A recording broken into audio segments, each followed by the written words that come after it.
vedare tinokuchingamidzai zvekare kune chimwe chirongwa pano paZim Facebook Secrets and Confessions. Tadzoka zvekare nemamwe mamessages. Hei, ndataura nevamwe mukoma vedu zvakangooma hazvo vedu we, saka vanga vati vachanditumidzira confession but up until now havasati vanditumidzira confession yavo, saka ndichangozama kunareta his own story izvo zvavandiudza phone call. Please, kana kuri kunzi munenge makanditumidzira maaudio musadelete. I just ask you kuti munge muchingoti hi, because mamessages acho anopindawo akawanda, so do not think kuti I'll be ignoring.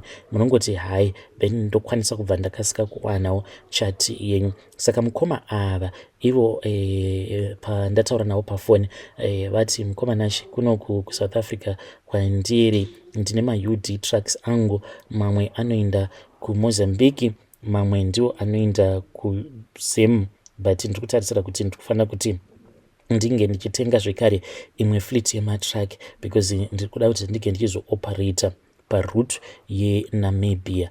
But vabva vati hanzi kumusha uko vanobva kwaMutoko, hanzi pamba pedu pari very well developed, hanzi pavakatanga kudevelopa pamusha not ivo chete, even nemamwe madzikoma avo. Saka hanzi mumhuri mune vaveri sofa vafa, hanzi kune vamwe vatete hanzvadzi yavo avo vakashayika, then namukoma vavo. Saka hanzi ava ndo vakaita nharo pavakatanga kuita madevelopments pamusha. Hanzi magetsi aripo, mabohol, zvose zvinongowanikwa mutauni, chirungu chose hanzi takachitora tikachiisa pamusha. But vabereki hanzi ivo vainge vachingoramba vachingogara mudzimba dzavo idzodzo dzematanda. Saka hanzi ivo mukoma wavo vakabva vazoita nharo manje, vakabva vati ini zvamuri kuita izvi, you are calling the spirit of poverty back into the family. Zvino inini ndava kutotanga kutogara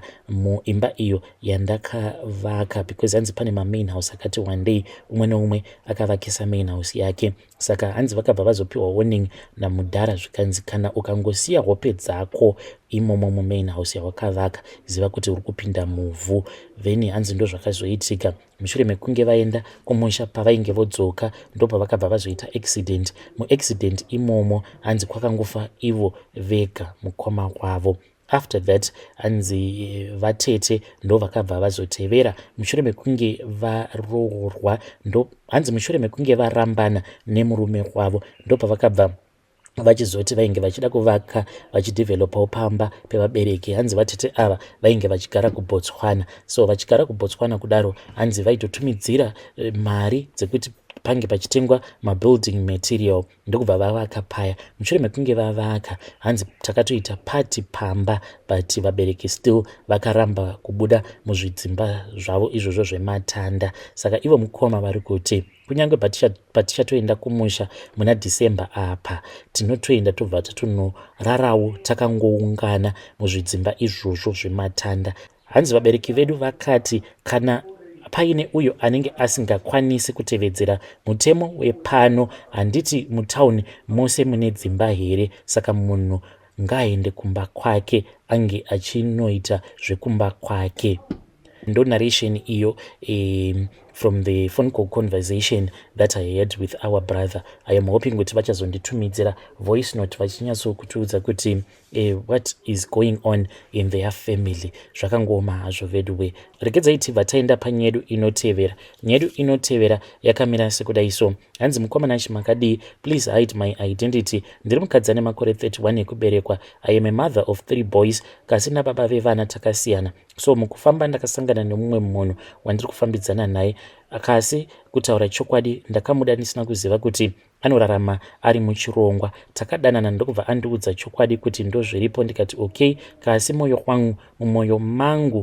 wangu hauna kuzomuda zvakare. Kubva ipapo ndashaya kuti ndodii, ndaedza kumuudza kasi anoramba kurambwa kwacho. Nhai vanhu wei, ndodii kone munhu akadai. Pandakamuudza kuti ini handikwanisi kudanana newe, akabva anwa mushonga akabva azonomukira kuchipatara. Nekutya ngozi ndakaenda kunomuona achirwara, akachema pamberi pavanhu vose kuti ndisamuramba. Ndakabva ndati tichaona, vedare ndibatsireiwo, ndodiko nemunhu uyu, ndatambura, ndomurambawo sei? Vedare ndo message iyo yandakatumidzirwa ichibva kuna vanzvadzi vedu. Please ngatizamei kuti tinge tichitaura navo vanzvadzi vedu ava mucomment section. Zvakangoma hazvo veduwe. Regedzai tibva taenda panyedu inotevera. Nyedu inotevera yakamira sekudai. Ndichange ndichizokupai iri translation ndakaitumidzirwa ichibva kuchannel yedu iya yechirungu. Hanzi please hide my name. Inini ndiri mukadzi, I am a South African woman, uye zvekare ndine makore 37 years ekuberekwa. Saka ndakatanga kusangana nemaproblems ekurarwa nezvikwambo apo pandainge ndine makore 19. This was after ndabva mukurasikirwa neumhandara hwangu. Ndakabva ndatanga kurwara ndokubva ndazoendeswa muzvipatara and I did not get any hope. Ndopa ndakabva ndazosarudza kuti zvainge zviri nani kuti ndinge ndichienda kunoonawo mared garment prophet avo vanobva kuZim. Then vakabva ndainge ndichida kuti vange vachizondibatsira kudzinga mweya iyi yezvikwambo. So akabva azotanga kundizodza mamwe mafuta pasikarudzi yangu. Akabva ati zvino sikarudzi iyi kuti inge ichishanda inotofanira kutoti inge ichienda mukati, ichipinda mukati mesikarudzi yako. Iye akabva ati ndainge ndichifanira kuti ndinge ndichitsvaka murume uyo wandinozoita bonde naye, so that kana ndaita bonde nemurume mafuta aya obva azopinda musikarudzi mangu. Saka iye akabva azorara neni. Saka akati zvinhu izvi zvainge zvifanira kuti zvinge zvichizoitwa for a month. So akangoramba achingorara neni kudzamara azoti iye ainge achida vhudzi repasikarudzi yangu, nekuda kwekuti ndo rainge richizodiwa kuti pange pachizodzingwa mweya yezvikwambo for good. And indeed akabva azokwanisa kundidzingira mweya iyoyo yezvikwambo. Zvino ndakabva ndazotanga kuona kuti ndainge ndava nemaproblems ekuti ndaiti kana ndiine boyfriend yangu ndaisanakidzwa zvachose pabonde, and ndaitoona kutoti iye ndiye ega wekuti ndaiti kana ndichisangana naye pabonde ndaibva ndatanga kunakidzwa. Even right now I am still suffering from the same problem. Handitombozivi kuti ndomuwana kupi murume uyu, because kunzvimbo uko kwaainge achimbogara haasisiko, and handichakwanise kuti ndinge ndichipinda mumarelationship because of this problem. Hanzi zita rake iye anonzi Richard Ndiza. Hanzi Richard Ndiza, seneme yekuti Ndiza. Muzimu irimo here seineme iyi yekuti Ndiza. Please you can also help me in the comment section. But hanzi ndiye muprofita wacho uyo akandibatsira, akarara neni uye zvekare akazondigera vhudzi rekusikarudzi kwangu. Strange things indeed they do happen in this world. Regedzai tibva taenda panyedu inotevera. Hanzi ini ndinoda kureurura kuti ndinonzwa kuvenga vanhukadzi. Hamene kuti zviri normal here, especially kana ndikanzwa munhu anoti ari kuda kunoroora, mwoyo wangu unorwadza. Ndoda kuti vanhu vambogara vose, at least vakaitawo vana kana 2, aona kuti munhu anogarika naye wobva wazonoroora, not kuti no sex before marriage. Mwoyo wangu unorwadza pandinonzwa maconfession evarume vakadzi vavo vasiri vasikana, yet anenge asina kana kumboluma. Pane imwe pain yandinonzwa sekunge ndini ndakanzwa kufara neimwe confession yavamwe tete vakagadzira muroora wavo semhuri atora mari yake apo vaishanda vose gore rose akasanopepa murume. She deserve it. Ndonzwa kufara. I don't know why. We are 4 in a family, 2 boys and 2 girls. One akaroorwa akabvisirwa and the other one haana zvake, but ini handina pressure nazvo stereki.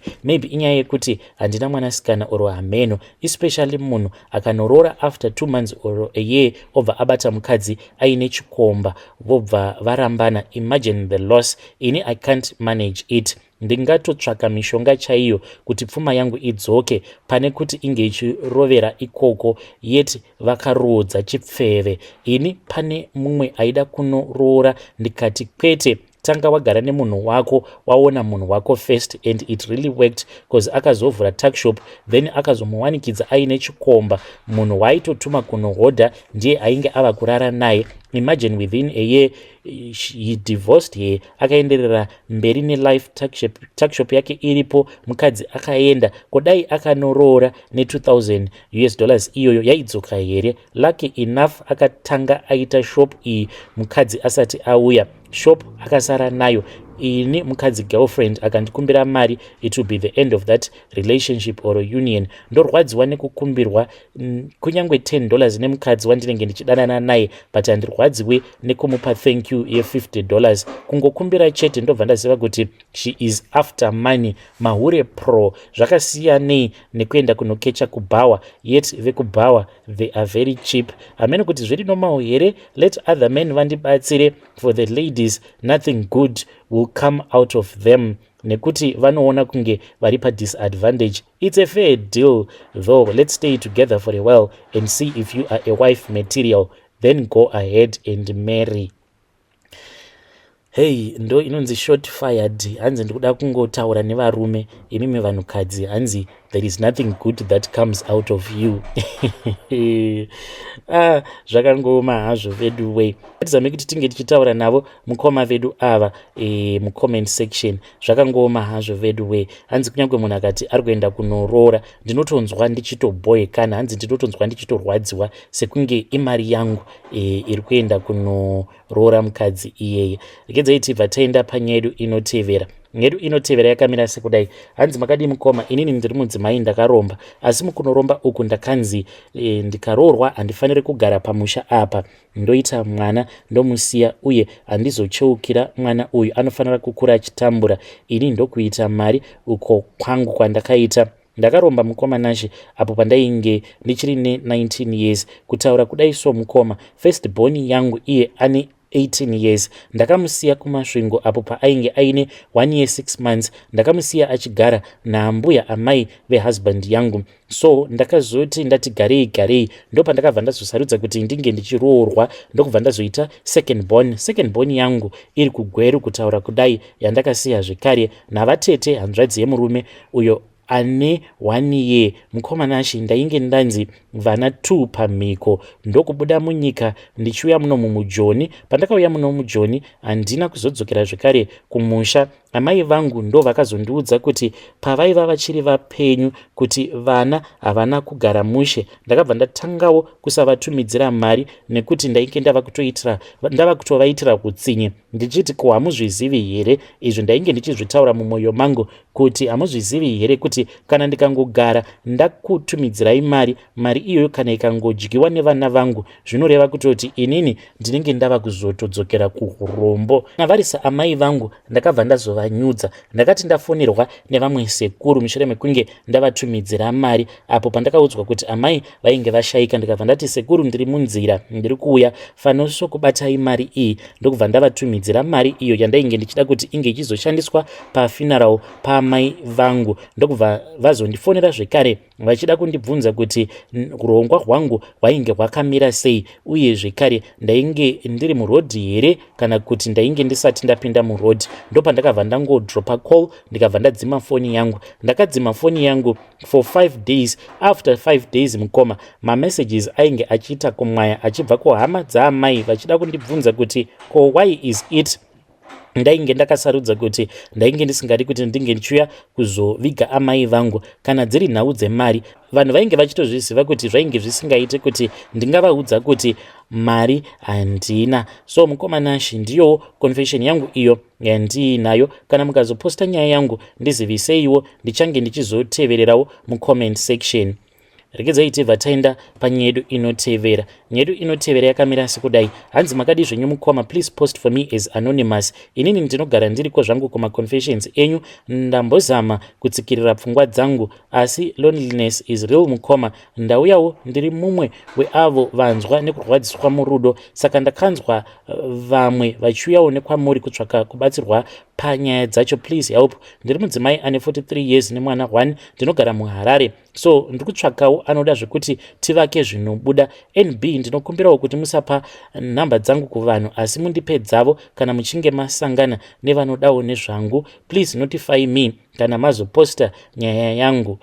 Vedare ndo message iyo yandakatumidzirwa ichibva kuna vanzvadzi vedu. Please ngatizamei kuti tinge tichitaura navo vanzvadzi vedu ava mucomment section.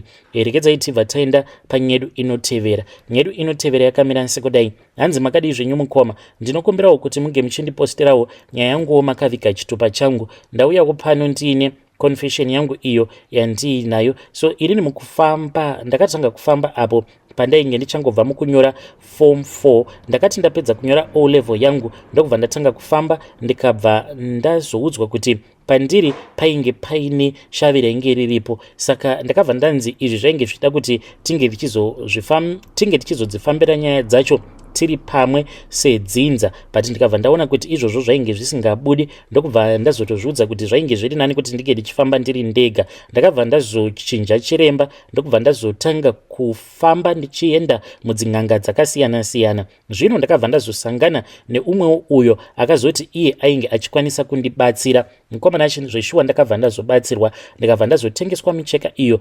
yandakatengesewa. Zvino mukoma ndakabva ndazonzi micheka iyi iyo yainge isiri micheka like iya yemashavi, but ainge ari machira awo andainge ndatotengera chikwambo. Ndozvandakaudzwa navo sekuru vaya, vakabva vanditi chikwambo ichi ndo chichange chichizokuchengeta chichikupa mari, because already mumhuri menyu ndotoona kutoti mune varoi. So mukoma, ndozvandakaita ipapo. Zvaizvezvi vemumhuri vanogara vachingochema vachiti ko indava midzimu yacho isingationi. Zvavasingazivi ndezvekuti as long as irini ndiine machira awo andiinawo emidzimu awo anopota achishandiswa nechikwambo changu, zvazvinenge zvichireva izvo ndezvekuti changu chikwambo icho chinenge chiine simba, nekuti mudzimu kana usina kufuka unenge usina simba. That is how things operate in the spiritual realm. Zvaizvezvi mukoma, ndiri kutozviudza kutoti zviri nani kuti ndige ndichizoitawo zvekurapa. Saka mukuzonofamba umu ndine umwe uyo wandakataudzana naye. Saka mukuzofamba umu ndine umwe uyo wandakataura naye, uyo akandiudza kuti anopota achienda kuMozambique kunosimbisiwa uye zvekare nekupiwa mishonga nevamwe sekuru vekuMozambique. Saka iye ari kuti kana uchida unokwanisa kuenda obva wanopiwa gona rako, but iye akanditi mugona rake mune mweya wehanzvadzi yake, meaning kuti ininiwo kana ndikanzi ndazoenda ikoko ndikutofanira kutoti ndinge ndichinochekeresa. Zvikwambo zvangu izvi mukoma hazvina kana zuva kana rimwe zvaro razvakati zvinoda kuti ndinge ndichizouraya vehukama. Izvo zvingoripo pakushungurudza uye zvekare nekundichengetedza chete.